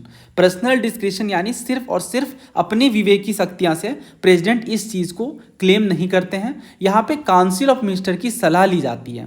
President must act on the advice of council of minister, क्योंकि बहुत बड़ी बात है, ये किसी के death से जुड़ा हुआ है, तो इस वजह से ये चीज़ देखने को मिलती है। बाद में तो फिर और भी जजमेंट आती हैं, जैसे Kehar Singh versus union of India का जजमेंट होता है। इसमें भी सुप्रीम कोर्ट ने यही क्लेरिफाई किया कि president can not be compelled to give reason for granting or denying clemency. The court held that the present decision in exercising clemency power is not open to challenges. तो इसमें यह बात फिर से पुष्ट हो गई कि जो डिस्क्रिशनरी नेचर है वो लिमिटेड है, कॉन्स्टिट्यूशनल बाउंड्रीज में है। क्यों? क्योंकि यहाँ पे काउंसिल ऑफ मिनिस्टर की सलाह ली जाती है। तो आसान शब्दों में कहें तो यही है कि it is subjected to judicial review और प्रेसिडेंट एक्सरसाइज कर सकते हैं इस पावर को only and only after the advice of central government. तो answer is option A 1 only. तो ये डी क्यों गलत है? इसमें कह रहे हैं the power to grant pardon by the president is the power that the sovereign never exercise against its own judicial mandate. देखिए, president never goes against what the court have decided. इसका मतलब तो यही हुआ ना कि प्रेसिडेंट कभी court के खिलाफ नहीं जा सकते हैं, तो ये तो गलत है। रियलिटी में यही होता है कि president can over rule a court decision by pardoning the person, even death sentence भी। बट यही तो होल पर्पस है ना मर्सी पावर का, कि किसी को एक और चांस दिया जाए even after all court appeals are over. But इसमें सेंट्रल गवर्नमेंट की डिसीजन, सेंट्रल गवर्नमेंट का एडवाइस मस्ट है, क्योंकि ये बहुत बड़ा डिसीजन है। ये क्वेश्चन देखिए जेके पीसीएस में पूछा गया है 2023 में, और ये बेहद शानदार सवाल है। This is the best question, उम्मीद है आपने अटेम्प्ट किया होगा। पहला कह रहा है all presidents have the power to grant reprieve and pardon for offences against the United States except in the cases of impeachment. यानी इम्पीचमेंट के मुद्दे को छोड़कर सभी प्रेसिडेंट के पास ये पावर है कि वो रिप्रीव कर सकते हैं और पार्डन कर सकते हैं। दूसरा ये कि जो पावर है ये अप्लाई होती है on both federal crime and state crime. तीसरा ये कि ये जो पार्डन है by the president can not be tried under the laws of individual state. तो आप जानती हो इंडिविजुअल स्टेट्स हैं 50 यूएस में, और उसके बेस पे कह रहे हैं कि इन पर्टिकुलर जो पार्डनिंग की जा रही है बाय द प्रेसिडेंट, इनको ट्राई नहीं किया जा सकता अंडर इंडिविजुअल स्टेट। देखिए सबसे पहला जो स्टेटमेंट है, क्या ये सही है? तो इसका जवाब है हाँ सही है। ये आर्टिकल 2 जो यूएस कॉन्स्टिट्यूशन है उसी में देखने को मिलता है कि he shall have the power to grant reprieve and pardon for offences against the United State except in the cases of impeachment. तो इम्पीचमेंट के मुद्दे को छोड़कर उनके पास ये पावर है कि वो रिप्रीव और पार्डन कर सकते हैं। लेकिन जो दूसरा कह रहे हैं कि फेडरल और स्टेट दोनों क्राइम में अप्लाई होगा, ये गलत है। यूएस प्रेसिडेंट केवल फेडरल क्राइम को ही पार्डन कर सकते हैं। जो यूनाइटेड स्टेट के अगेंस्ट ऑफेंसेस किए गए हैं बस उन्हीं को पार्डन कर सकते हैं। स्टेट क्राइम को, क्योंकि ये ना स्टेट गवर्नर के अंदर आता है, जैसे मैंने आपको बताया 50 स्टेट हैं, तो स्टेट पर्टिकुलर स्टेट का हर पर्टिकुलर गवर्नर है, तो उन मुद्दों को ये नहीं टच करेंगे। तो US president can only pardon federal crime, not the crime of state. State crimes को ये नहीं पार्डन कर सकते हैं, क्योंकि स्टेट क्राइम जो है वो स्टेट गवर्नर के जुरिस्डिक्शन में आता है। और जो तीसरा कह रहे हैं those pardon by the president can not be tried, ये भी गलत है। Presidential pardon state level prosecution को प्रिवेंट नहीं करता है। क्यों? क्योंकि डुअल सोवरेंटी डॉक्ट्रिन है, यानी फेडरल और स्टेट गवर्नमेंट सेपरेट सॉवरेंस हैं यूएस में। देखिए मैं आपको थोड़ा स्ट्रक्चर भी समझा देता हूँ, ऐसे क्वेश्चन पूछे जा सकते हैं। फेडरल, यूएस में फेडरल स्ट्रक्चर है, इसका मतलब फेडरल गवर्नमेंट और स्टेट गवर्नमेंट दोनों का अपना सेपरेट लीगल सिस्टम है, दोनों का अपना सेपरेट कोर्ट है। दोनों का मतलब यूएस का एक होल में और स्टेट्स का खुद का। तो फेडरल गवर्नमेंट और स्टेट गवर्नमेंट जिस तरह से वो काम कर रही है, तो हर एक स्टेट अपने आप में सोवरेन है और उनका खुद का जुरिस्डिक्शन है और खुद का कॉन्स्टिट्यूशन है, लॉज है, कोर्ट है, गवर्नर है। तो केवल स्टेट गवर्नर ही पार्डन कर सकते हैं स्टेट क्राइम को। मान लो किसी ने ड्रग ट्रैफिकिंग में कोई कन्विक्ट होता है, अब it is under federal law, तो यूएस प्रेसिडेंट यहाँ पे पार्डन कर सकते हैं। अगर ये स्टेट लॉ के अंदर है, मान लो सिर्फ कैलिफोर्निया स्टेट के अंदर है, तो केवल कैलिफोर्निया का गवर्नर ही उसे पार्डन कर सकता है। उस टाइम पे यूएस प्रेसिडेंट उन्हें पार्डन नहीं कर सकते हैं। तो ये डिपेंड करेगा कि कौन से मुद्दे के अंदर कन्विक्शन हो रहा है। उम्मीद है आपको एग्जाम्पल से क्लियर हुआ होगा। तो आंसर जो है इसका ऑप्शन ए है, 1 ओनली। नेक्स्ट क्वेश्चन देखिए, तो ये पूरा क्वेश्चन है, मैं जूम इन कर रहा हूँ स्टेटमेंट्स के लिए, ठीक है। ये 3 स्टेटमेंट्स हैं और ऑप्शन ये हैं इनके। तो उम्मीद आपने अटेम्प्ट किया होगा। इसमें सेकेंड स्टेटमेंट देखिए, कह रहे हैं कि कॉन्स्टिट्यूशन के according a member of the house of the people on being elected as speaker shall resign from his or her political party immediately. यानी हमारे कॉन्स्टिट्यूशन के अकॉर्डिंग जो एमपी होते हैं, यानी लोकसभा के जो एमपी होते हैं, वो जैसे ही स्पीकर के लिए चुने जाते हैं अपने पॉलिटिकल पार्टी से इमीडिएटली रिजाइन कर देते हैं। अब चलते हैं सिविल सर्विसेज 2018 के PYQ में। देखिए इसमें क्या पूछा गया था, whenever the legislative assembly is dissolve the speaker shall vacate his or her office immediately. तो ये बात गलत है। अगर ये बात गलत है तो यहाँ पे सेकेंड स्टेटमेंट भी गलत है, और अगर सेकेंड गलत है तो हमारा आंसर निकल कर आ गया option C 1 and 3 only. It's as simple as that, यानी ये डायरेक्ट PYQ है। इसके बाद आप देखो पहला भी पढ़ लेते हैं, speaker of legislative assembly shall vacate his और her office if he she ceases to be a member of assembly. अगर कोई लेजिस्लेटिव असेंबली में स्पीकर हैं तो वो अपने ऑफिस को छोड़ देंगे अगर वो मेंबर ऑफ असेंबली से सीज हो जाते हैं, हट जाते हैं। तो ये आप बाय लॉजिक भी समझ सकते हो, अगर वो मेंबर ऑफ असेंबली के ही पार्ट नहीं है तो स्पीकर के पार्ट कैसे हो सकते हैं। तो ये सही हो जाता है और दूसरा गलत हो जाता है। बाकी का स्टेटमेंट भी आप पढ़ सकते हैं। On the dissolution of the house of the people the speaker shall not vacate his और her office until immediately before the first meeting of the house of the people after the dissolution. तो यही कहना चाह रहे हैं कि अगर house of the people यानी लोकसभा डिसॉल्व हो जाता है तो स्पीकर अपने ऑफिस को तुरंत खाली नहीं करेंगे जब तक कि फर्स्ट मीटिंग ना बैठ जाए। हाँ सही है। अब ना आप ये क्वेश्चन देखो, सीएपीएफ में पूछा गया था 2020 में। तो इसमें कह रहे हैं कि स्पीकर और डिप्टी स्पीकर के रिगार्डिंग कुछ स्टेटमेंट है। पहला ये कि लोकसभा का जब डिसोल्यूशन होता है तो स्पीकर और डिप्टी स्पीकर दोनों ही उस मेंबर के हाउस के पद से सीज हो जाते हैं। दूसरा ये कि स्पीकर और डिप्टी स्पीकर अपने ऑफिस को खाली करते हैं लोकसभा के डिसोल्यूशन में। और तीसरा ये कि केवल डिप्टी स्पीकर ही अपने ऑफिस को वेकेट करते हैं और स्पीकर इमीडिएटली वेकेट नहीं करते हैं जब तक कि फर्स्ट मीटिंग ना हो जाए। तो अभी तो यही ना हमने पढ़ा कि जब तक फर्स्ट मीटिंग नहीं होगी तब तक स्पीकर अपने पद को खाली नहीं करते हैं। तो ये स्टेटमेंट यहाँ पे है। तो इसका मतलब तीसरा क्या है, तीसरा बिल्कुल सही है और तीसरा सही है तो ये ऑप्शन हट गया। बाकी आप देखो तो both speaker and deputy speaker vacate their office, ये तो कॉन्ट्राडिक्टरी है इसका। अभी हमने देखा कि डिसोल्यूशन पे नहीं खाली करते हैं स्पीकर, नेक्स्ट मीटिंग में खाली करते हैं। तो सेकंड हो गया गलत और सेकंड जैसे ही आप एलिमिनेट करोगे आंसर तक आप पहुंच जाओगे, है ना। Answer is 1 and 3। पहला सही है, डिसोल्यूशन में दोनों ही स्पीकर और डिप्टी स्पीकर मेंबर्स के पद से सीज हो जाते हैं। और इसी तरीके से ये तीसरा स्टेटमेंट है, the speaker of the house of people may be remove from his office by resolution of the house of the people pass by majority of all the then members provided that no resolution shall be moved unless at least 14 days notice have been given. ये तो आसान है, हर जगह पे covered होता है कि अगर स्पीकर को रिमूव करना है उनके ऑफिस से तो रेजोल्यूशन लाना होगा और वो 14 दिन के भीतर। वैसे ये क्वेश्चन बस सेकेंड स्टेटमेंट के बेस पे सॉल्व हो रहा था। नेक्स्ट क्वेश्चन देखिए, वीडियो पोस्ट करके आपको अटेम्प्ट करना है देन आगे बढ़ना है। इसमें कह रहे हैं अगर कोई क्वेश्चन उठता है कि कोई मेंबर ऑफ द हाउस उनको डिस्क्वालिफिकेशन के लिए सब्जेक्ट रखा जाए अंडर द 10th शेड्यूल, तो जो प्रेसिडेंट का डिसीजन होगा काउंसिल ऑफ यूनियन मिनिस्टर के ओपिनियन के बेस पे वो फाइनल होगा। यानी प्रेसिडेंट का डिसीजन फाइनल होगा डिस्क्वालिफिकेशन के मुद्दे पे, है ना। ये है स्टेटमेंट। दूसरा कह रहे हैं कि पॉलिटिकल पार्टी, इस शब्द का जिक्र हमारे संविधान में कहीं नहीं है। तो इसी वजह से मैं कहता हूँ आपको बेयर एक्ट पढ़ने को, बिकॉज वहीं से आप समझ पाओगे ये बेसिक चीज़ें। तो हमने कितनी बार इसे डिस्कस किया है, 10th शेड्यूल में पॉलिटिकल पार्टी का बहुत जगहों पे जिक्र है। और बिना पॉलिटिकल पार्टी के जिक्र के ये 10th शेड्यूल कैसे कंप्लीट हो सकता है, क्योंकि बताया जाता है कि क्या क्या डिफेक्शन के ग्राउंड्स होते हैं जिसके बेस पे डिस्क्वालीफाई किया जा सकता है। तो इसमें आप देखो 10th शेड्यूल में साफ तौर से बताया गया कि क्या क्या ग्राउंड ऑफ डिफेक्शन है। अगर वो खुद ही अपनी मर्जी से पॉलिटिकल पार्टी का त्याग करते हैं, या अगर वो वोटिंग नहीं करते हैं या करते हैं तो उनके खिलाफ करते हैं, यानी पॉलिटिकल पार्टी के अगेंस्ट करते हैं, तो क्या बेस निकल करके आता है। तो यही सब बातें इनमें हैं। तो सेकंड तो साफ तौर से हो जाता है गलत, और जो पहला है क्या वो सही है। देखिए पहला भी गलत है। इन्होंने कहा प्रेसिडेंट का डिसीजन फाइनल होता है। देख लेते हैं PYQ से, क्योंकि मैंने आपसे कहा ना पॉलिटी के ऑलमोस्ट बहुत सारे क्वेश्चन जो है वो PYQ से हैं, जैसा कि आप देख पा रहे हैं। तो इसके हिसाब से आप ये क्वेश्चन पहले आंसर करिए, बहुत ही रिसेंट का है CDS का। इसमें कह रहे हैं अगर कोई क्वेश्चन है जो डिस्क्वालिफिकेशन के मुद्दे से जुड़ा हुआ है तो ये किनके द्वारा डिसाइड किया जाता है, by the president, the speaker of Lok Sabha, the supreme court of India, या द कंसर्न पॉलिटिकल पार्टी। इसका जो सही आंसर है वो ऑप्शन बी है, लोकसभा के स्पीकर के द्वारा डिसाइड किया जाता है किसी भी डिस्क्वालिफिकेशन के मुद्दे को। तो अगर लोकसभा के स्पीकर के द्वारा डिसाइड किया जाता है तो ये जो कह रहे हैं कि अगर कोई क्वेश्चन उठता है डिस्क्वालिफिकेशन से जुड़ा हुआ तो वो प्रेसिडेंट की फाइनल डिसीजन पे डिसाइडेड होगा, ये हो जाता है गलत। क्यों? क्योंकि लोकसभा स्पीकर के द्वारा डिसाइड होता है। So answer is option D.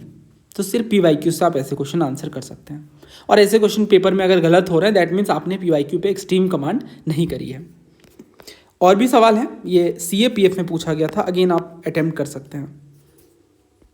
देखिए इसमें क्या कह रहे हैं कि which of the following power has not been conferred on the president of India. तो प्रेसिडेंट के पास कौन सी पावर नहीं है, प्राइम मिनिस्टर को अपॉइंट करने की, डिसाइड करने की, his or her discretion question regarding disqualification, और तीसरा कह रहे हैं पार्डन ग्रांट करना to a person who has been punished by court martial, और चौथा हाई कोर्ट के जज को रिमूव करना।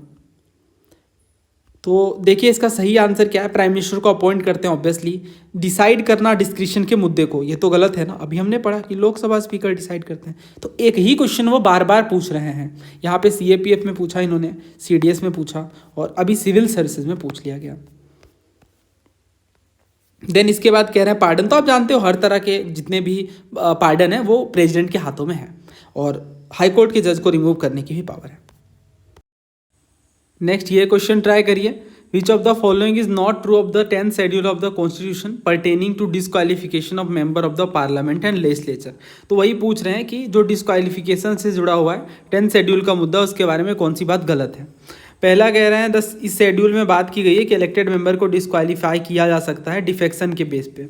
दूसरा ये कि डिफेक्शन के बेस पे जो डिस्क्वालिफिकेशन होगा ये मर्जर के केस में लागू नहीं होगा। तीसरा ये कि जो डिस्प्यूट के केसेस हैं या डिसाइड होते हैं बाय द स्पीकर और चेयरमैन। और चौथा, सुप्रीम कोर्ट फाइनल आर्बिटर है, यानी जो भी केसेस अनरिजॉल्व रह जाते हैं इसमें सुप्रीम कोर्ट की बात ही एट द एंड मानी जाएगी। तो इसमें जो गलत है वो ऑप्शन डी है ना। ऑप्शन डी गलत क्यों है? Because supreme court is not the final arbiter. जो स्पीकर या चेयरमैन है ये ओरिजिनल अथॉरिटी होते हैं, जैसा कि अभी हमने पढ़ा। ये देखिए आप, फिर ये देखिए फर्स्ट वाला स्टेटमेंट, फिर ये, समझ आ रही है बात। तो इस तरह से बाकी तीनों सही है और चौथा गलत है। डिस्प्यूट वगैरह आप जानते हो स्पीकर चेयरमैन वगैरह रिजॉल्व करते हैं, और डिस्क्वालिफिकेशन मर्जर के केस में नहीं लगता है ना। इसका पर्टिकुलर प्रोविज़न है जो हम 10th शेड्यूल में अलग से पढ़ते हैं। और पहला भी बिल्कुल सही है, यानी शेड्यूल में बात की गई है कि कौन कौन से डिस्क्वालिफिकेशन के ग्राउंड हैं, जैसा कि हमने देखा। ये आप देख सकते हो, ये कुछ ग्राउंड्स हैं। ये ट्राई करिए, कौन सा अमेंडमेंट ने स्पीकर और चेयरमैन की पावर को बहुत ज़्यादा स्ट्रेंथन कर दिया, मजबूत कर दिया। तो आप जानते हो एंटी डिफेक्शन में स्पीकर की पावर काफ़ी ज़्यादा बढ़ गई, बिकॉज उनका डिसीजन फाइनल हो गया। तो ये भी CAPF का ही क्वेश्चन था। तो इस तरह से PYQs काफ़ी ज़्यादा हेल्पफुल हैं, इंटर रिलेट करके हम पढ़ते हैं और यही ज़रूरी है। नेक्स्ट ये आप अटेम्प्ट करिए।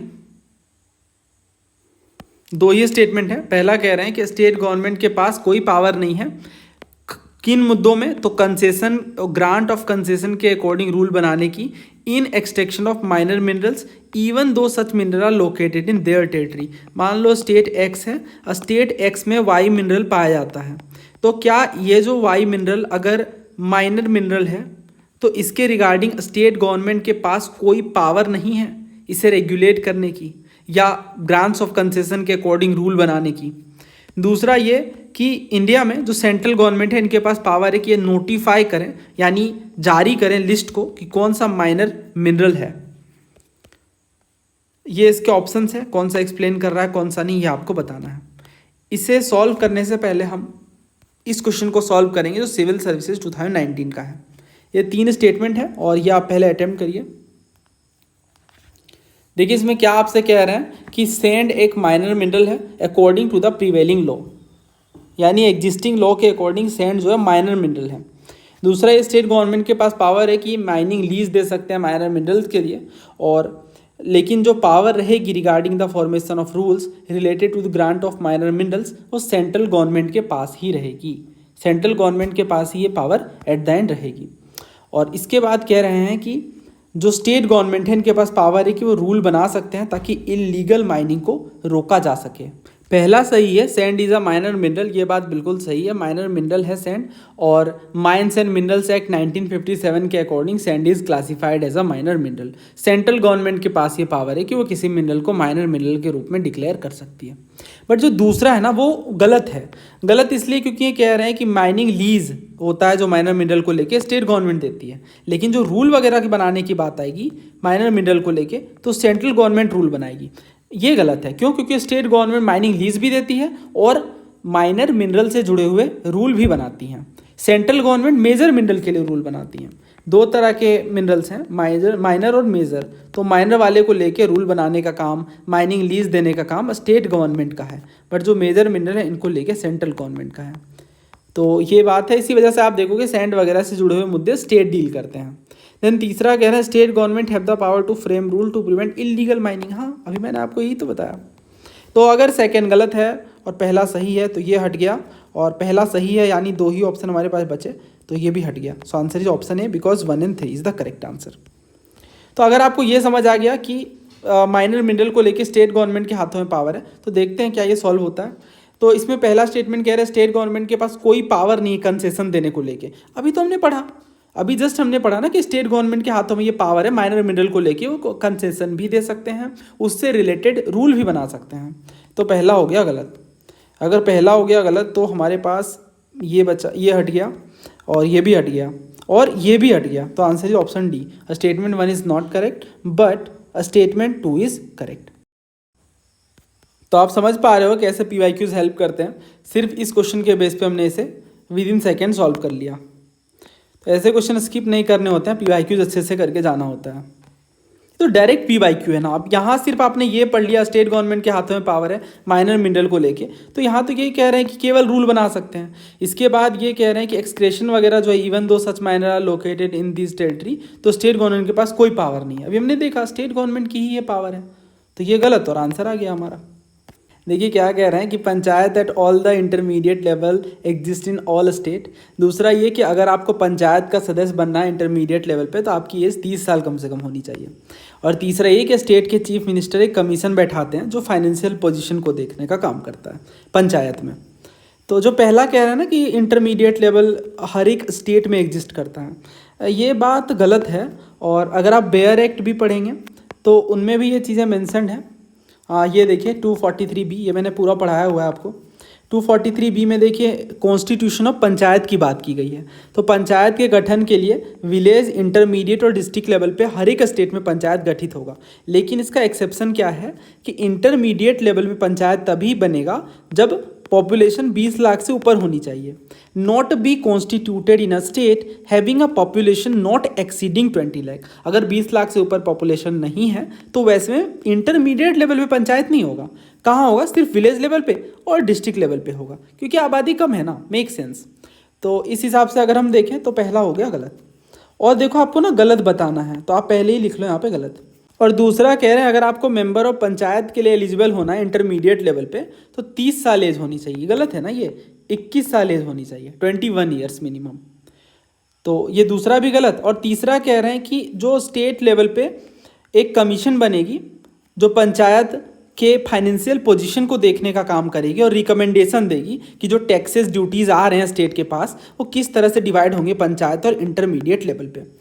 तो ये तो स्टेट फाइनेंस कमीशन की बात कर रहा है ना। और state finance commission chief minister से क्यों, गवर्नर से जुड़ा हुआ होता है ना। गवर्नर ही कॉन्स्टिट्यूट करते हैं, गठित करते हैं, जिस तरह से प्रेसिडेंट गठित करते हैं सेंट्रल लेवल पे फाइनेंस कमीशन को। तो बेहद आसान ये क्वेश्चन है, तीनों गलत है, आंसर इज डी। PYQ में भर भर के इन्होंने पूछा है पहले भी, जैसे ये आप देखो तो CDS में पूछा गया है 2020 में कि कौन सा फंक्शन नहीं है। पहला कह रहे हैं कि पंचायत टैक्स वगैरह लगा सकते हैं, बिल्कुल लगा सकते हैं। दूसरा ये कि 25 साल जिनकी एज हुई है वो मेंबर ऑफ पंचायत बन सकते हैं, गलत, 21 मिनिमम।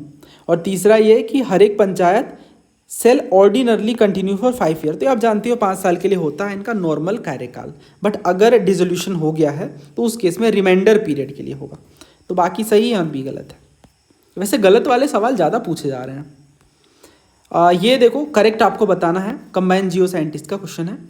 पहला कह रहे हैं कि जो कॉन्स्टिट्यूशन है ये 3 टियर सिस्टम की बात करता है। दूसरा ये कि जो इंटरमीडिएट पंचायत है उन जगहों पे जिनमें विलेज और डिस्ट्रिक्ट पंचायत में होंगे जहाँ पे पॉपुलेशन 20 लाख से ज़्यादा है। और तीसरा ये कि पंचायत के सारे ही सीट डायरेक्ट इलेक्शन से फिल होंगे इन द पंचायत एरिया। अच्छा क्वेश्चन है ना। इसका आंसर क्या है? Option D, 1, 2 and 3। तो अगर आपको ये पता है कि इंटरमीडिएट लेवल तभी गठित होगा जहाँ पे विलेज और डिस्ट्रिक्ट की जो पॉपुलेशन है वो अबव 20 लाख है। अगर आप स्टेटमेंट वाइज देखो तो ये दूसरा स्टेटमेंट इसके पहले स्टेटमेंट में है, और इसके बाद जो यहाँ का दूसरा स्टेटमेंट है कि कितनी एज होनी चाहिए यहाँ CDS के पेपर में। तो कुल मिला करके PYQs बहुत अच्छे से काम आ रहे हैं, हर एक क्वेश्चन हमारा सॉल्व हो जा रहा है ऑलमोस्ट। और तीसरा तो आप जानते हो कितनी बार पहले भी पूछा गया है।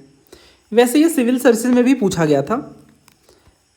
पहला कह रहे हैं मिनिमम एज 25 होनी चाहिए पंचायत के सदस्य के लिए, नहीं 21 होनी चाहिए। और प्री मेच्योर डिसोल्यूशन होता है तो रिमाइंडर पीरियड के लिए रहेगा। सो ये इस वीडियो का लास्ट क्वेश्चन है, लोकपाल के बारे में है। ये 4 स्टेटमेंट हैं और ये इनके ऑप्शंस हैं। Let me zoom out. तो ये आप अटेम्प्ट करिए बहुत ही शांति से।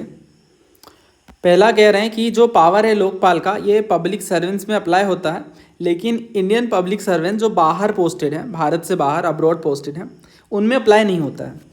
दूसरा कह रहे हैं जो चेयरपर्सन और मेंबर हैं shall not be a member of the parliament or a member of the legislature of any state or union territory and only the chief justice of India whether incumbent or retired, यानी या तो वो पदासीन हैं या फिर वो retired हैं, वही इनके चेयरपर्सन हो सकते हैं।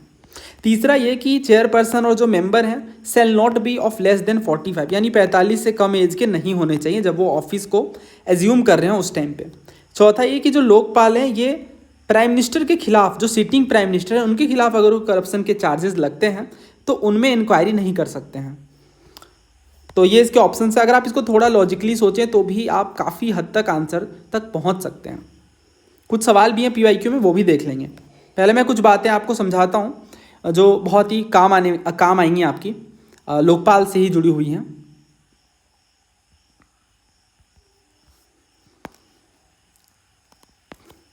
तो देखिए जो लोकपाल है ये मल्टी मेंबर बॉडी है जिनमें एक होते हैं चेयरपर्सन, 1 चेयरपर्सन, और इसके अलावा मैक्सिमम 8 मेंबर हो सकते हैं, 8 मेंबर हो सकते हैं मैक्सिमम।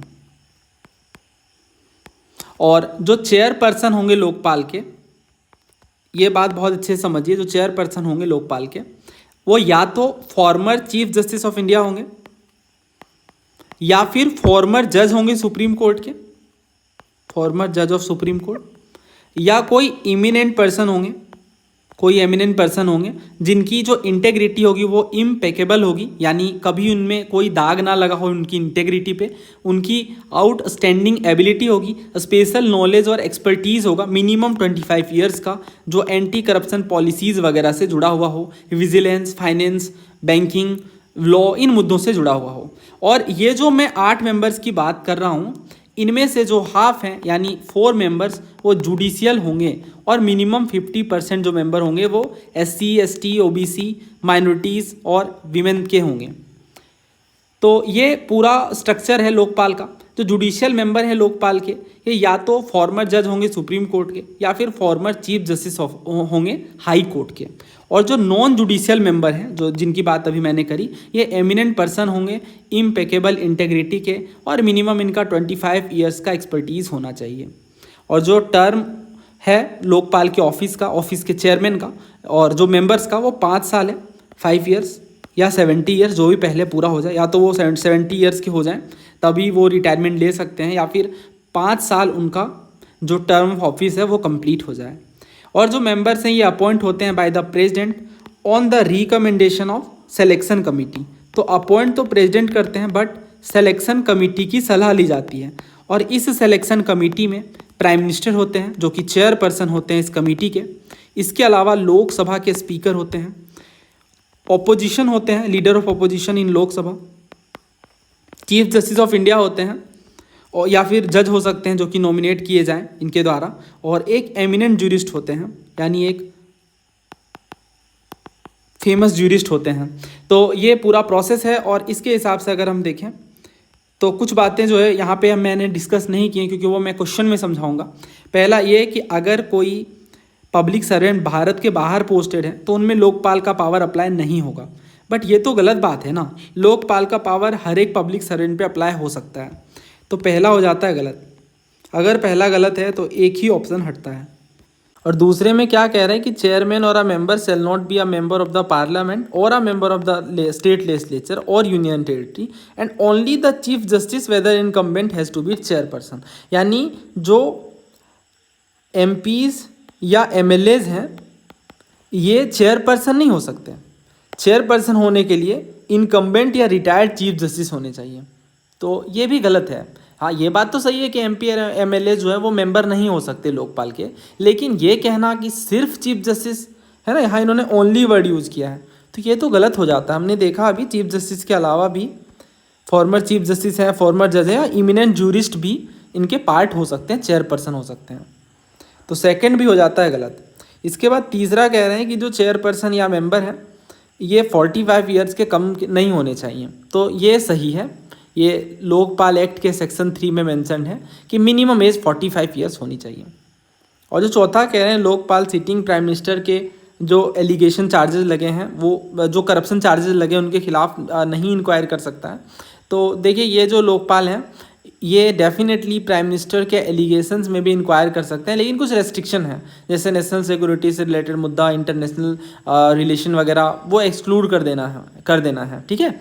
और जो प्रीलिमिनरी इंक्वायरी होगी उनमें फुल बेंच की अप्रूवल लगेगी।